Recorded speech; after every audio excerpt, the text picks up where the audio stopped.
welcome back to an episode of The Hockey Zone. Did you guys hear the good news? The 2020 NHL playoffs are coming back. There will be playoff hockey, and there will be a Stanley Cup champion at the end of the summer. So, before I actually get into the actual video, let me give you guys a quick explanation on how the 2020 playoffs will work. How it works is that there are 24 teams in the playoffs. This works by the top 16 teams in each conference by points. The top 4 teams by points, not the top 2 teams by each division, but like overall, the best teams in the conference by points will be playing each other in a round robin style to see their seeding.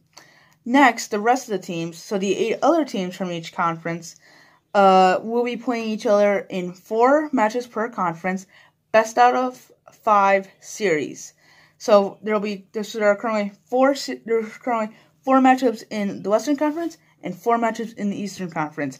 Each matchup is a best out of 5 series, and whoever wins each one of those will be playing one of the 4 better teams who are playing in the round robin. So, now you guys have a quick explanation pretty much of how the NHL playoffs are going to work. If you want a more in-depth one, go check out Post-to-Post Productions video on it, or go watch the actual NHL YouTube video on it. They explain it much better, but it's just like a quick explanation so you guys kind of understand what's going on. Now, in this video, I'll be starting a brand new, smaller series where I'll be going through every single matchup of the 2020 playoffs. And instead of other YouTubers who I've seen, like pretty much any other hockey YouTuber, where they go through and they give, like in one video, they give all their picks. Like, I think this team will win this matchup, I think this team will win this matchup. Like, they go through all the matchups all in one video.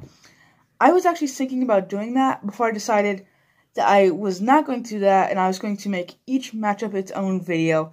And I was going to dive deep into the analytics, like the stats, and then just like other smaller reasons why I think each team's gonna win, and like just dive deep into each matchup and make them each their own video. So that's kind of what we're going to be doing today. That's where we're going to be starting. And our first game was going to be the Penguins, obviously, versus the Montreal Canadiens. And so let's get into it. First, we're going to go through a couple of the stats. The stats categories, and I'm telling you all this so you guys know the format for these videos for the next couple. I will be giving you guys the 3 categories of stats. I have the current record from this regular season. I have for both teams players I think will make a big impact on the ice in a series. Now, obviously, in my mind, every single player who are scratches, who don't play much, 4th liners, backup goalies, top first liners, defensemen, and forwards, everyone who works and plays for a team will make an impact, big or small, on the team.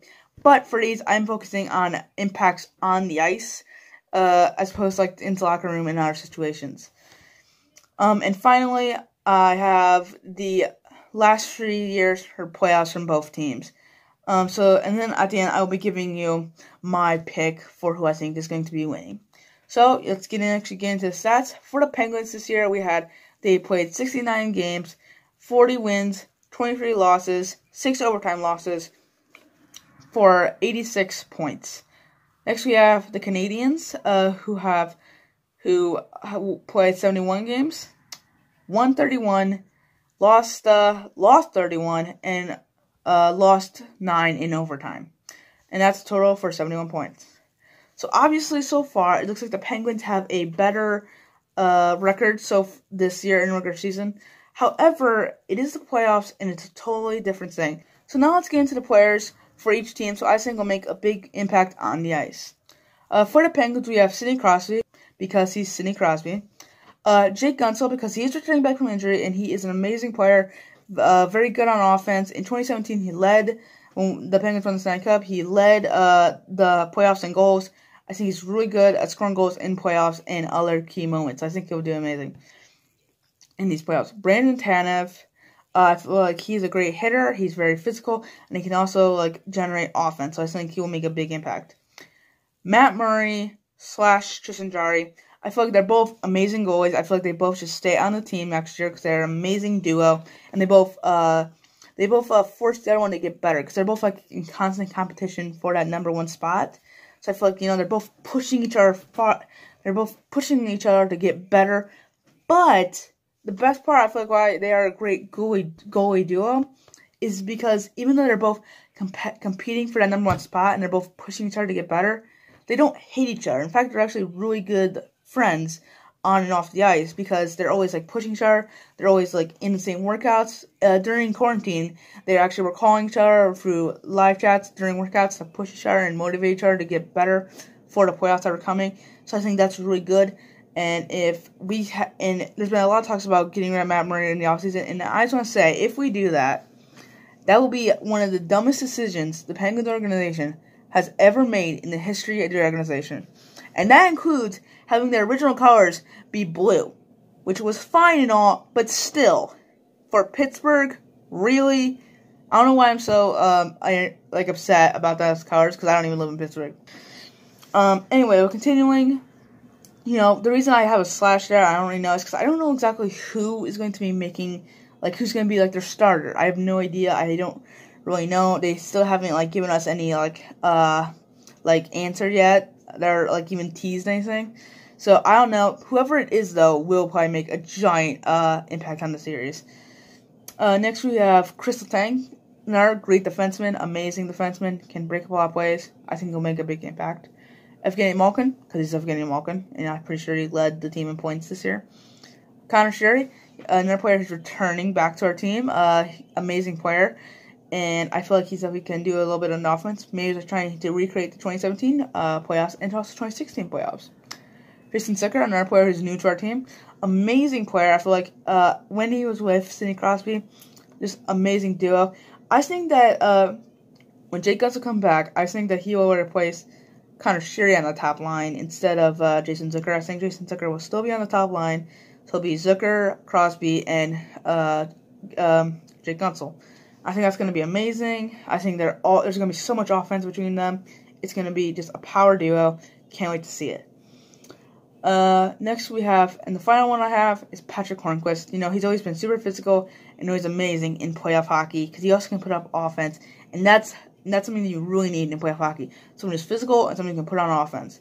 So that's very big, and I think that's why Patrick Hornquist is always so successful in playoffs. And real quick, I know it's going to be getting upset. Why don't I put Patrick Marleau on here? I think that Patrick Marleau is probably in his last season in the NHL, so I feel like he will be a giant motivation for the Penguins to try and win this cup because, it's his last season. I feel like I'm guessing it's his last season. He probably came here just so he can have one more shot at winning the cup. However, I don't think he's going to have a giant impact on the ice, which is what these players I am naming are for. It's who I think will make a big difference on the ice, not off the ice. So that's why he's not on those lists. Moving on to the Canadians, we have Max Domi, big goal scorer. I feel like he'll be really good. Shea Weber, he's really physical, really good defensively, and he has a wicked slap shot, so I think he'll probably do very well. Carey Price, he's Carey Price, and he's a great goalie. Brendan Gallagher, I feel like, he's a little feisty. I definitely think that he has some more motivation. And finally, Thomas Tatar. You don't know that joke? Look up Thomas Tatar guy on YouTube. It's hilarious. But actually going out to the actual Thomas Tatar, I think that he is a really good goal scorer, and I think he's a little bit more laid back. So I think he might be able to handle stress in the series a little bit better than some other players. So I think that could actually help the Canadians, because he won't be freaking out and stressing over if they're down by 1 in an important game. And we'll be continuing on to our last 3 years of the playoffs. And actually, before we continue, a little known fact. In the playoffs, Matt Murray is statistically a better goalie in the playoffs than Carey Price. The more you know. Anyway, continuing back onto the actual, statistics. Not more just a random fact that not people know. The final thing is the top 3. Is their last 3 years in the playoffs. So for the Penguins, in 2017, they're the Stanley Cup champions. They hosted the Lord Stanley's Cup. In 2018, they lost in the second round to the Washington Capitals. And in 2019, they lost in the first round to the New York Islanders. For the Canadiens, in 2017, they lost in the first round. In 2018, they didn't make the playoffs. And in 2019, they did not make the playoffs. And now, the final thing, I got to give you guys my pick for who I think will win this matchup. And here's the thing. The biased side of me wants to say the Penguins. However, the statistical side, the one who studies stats and is more like focused on analytics, and the one who's like focused more on like stats per team, also says the Penguins. The Montreal Canadiens were the 24th team to make the playoffs. They were the cutoff versus the Penguins, who lost a bunch of games in the regular season. Who lost a bunch of their starters due to injury in the regular season, but still won a bunch of games and was still really good. I feel like if it wasn't for the 24-team playoff format, 2020 would be another year where the Montreal Canadiens didn't make the playoffs. I don't think they have as much talent. I don't think they have as much power. The only thing I feel like that is giving the Montreal Canadiens any chance of beating the Penguins is the fact that it's a best out of 5 series. If it was a best out of 7, I would 100% say Penguins, 0 doubt, 100% Penguins. However, the fact that it's a best out of 5 series gives the Montreal Canadiens a slight chance, only very slight.